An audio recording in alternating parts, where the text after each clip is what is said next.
రథసప్తమి పర్వదినం పురస్కరించుకుని తిరుచానూరు శ్రీ పద్మావతి అమ్మవారి ఆలయంలో మంగళవారం కోయిల్ అల్వార్ తిరుమంజనం ఘనంగా నిర్వహించారు.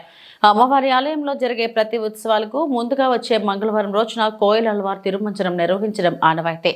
ఇందులో భాగంగా అమ్మవారిని వేకువజామున సుప్రభాతంతో మేల్కొల్పి నిత్య కైంకర్యాలు నిర్వహించారు. అనంతరం నామముకోపు, త్రిచూర్ణం, పసుపు, కుంకుమ, కిచిడిగడ్డ, పేక, కర్పూరం వంటి పలు సుగంధ ద్రవ్యాలు లేపనంతో అమ్మవారి గర్భాలయ గోడలు, ప్రసాదాల పోటు, పూజా సామాగ్రి, పరిసర దేవత ఆలయాలను శుద్ధి చేశారు. అనంతరం అమ్మవారిని శోభాయమానంగా అలంకరించి భక్తులకు దర్శన భాగ్యం కల్పించారు.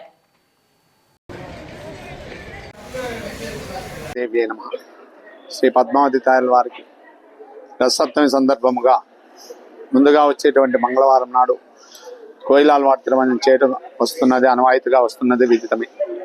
ముఖ్యంగా ఈ కోయిల్ అల్వార్ తిరుమంజనము సంవత్సరమునకు 4 మార్లు నిర్వర్తించబడును. రథసప్తమి రోజు మరియు వసంతోత్సవము, తర్వాత పవిత్రోత్సవము, బ్రహ్మోత్సవములు ఈ 4 సార్లు ఈ యొక్క కోయిల్ అల్వార్ తిరుమంజనం నిర్వర్తించం. కోయిల్ అల్వార్ తిరుమంజనం అనగా ఆలయ శుద్ధి కార్యక్రమం, అనగా పసుపు, కుంకుమ, చందనము, పచ్చకర్పూరము మొదలైనటువంటి లేపనములతో అమ్మవారిని కలిపి అమ్మవారి ఆలయ యొక్క గోడలకంతా శుద్ధి చేసి ఎటువంటి క్రిమికీటకాలు లేకుండా ఆలయ శుద్ధి కార్యక్రమం నిర్వర్తించబడును. ముఖ్యంగా రథసప్తమి నాడు విశేషముగా అమ్మవారు సప్త వాహనములలో ఊరేగింపు జరుగును.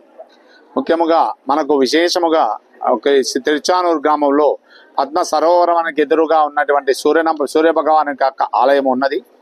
ఆ ఆలయంలో ఆ రథసప్తమి అనగా సూర్య జయంతి ఆ రోజు విశేషంగా స్వామివారికి అభిషేకాదులను వచ్చి విశేషంగా మొట్టమొదటిగా ఆ స్వామివారు అశ్వవాహనం మీద ఊరేగింపుతో ఈ యొక్క అమ్మవారి యొక్క రథసప్తమి ఉత్సవాలు ప్రారంభమవును. మరియు ఈ వాహనములు 7 వాహనములలో అమ్మవారు ఊరేగింపు చేస్తూ ఈ బ్రహ్మోత్సవంలో 9 రోజులు చూడనటువంటి భక్తులు ఒకే రోజులో 7 వాహనములలో అమ్మవారిని యొక్క చూసి తరించి అమ్మవారి యొక్క కృపకు పాత్రలు కండి. ఈ రథసప్తమి ఉత్సవం సందర్భంగా మన యొక్క తిరుమల తిరుపతి దేవస్థానం వారు భక్తులందరికీ కూడా అన్ని విధమైనటువంటి సౌకర్యాలు చేశారు. కావున భక్తులందరూ కూడా అమ్మవారిని ప్రశాంతముగా దర్శించి అమ్మవారి యొక్క కృపకు పాత్రలు కండి. ఓం శ్రీ పద్మావతి దేవి నమః.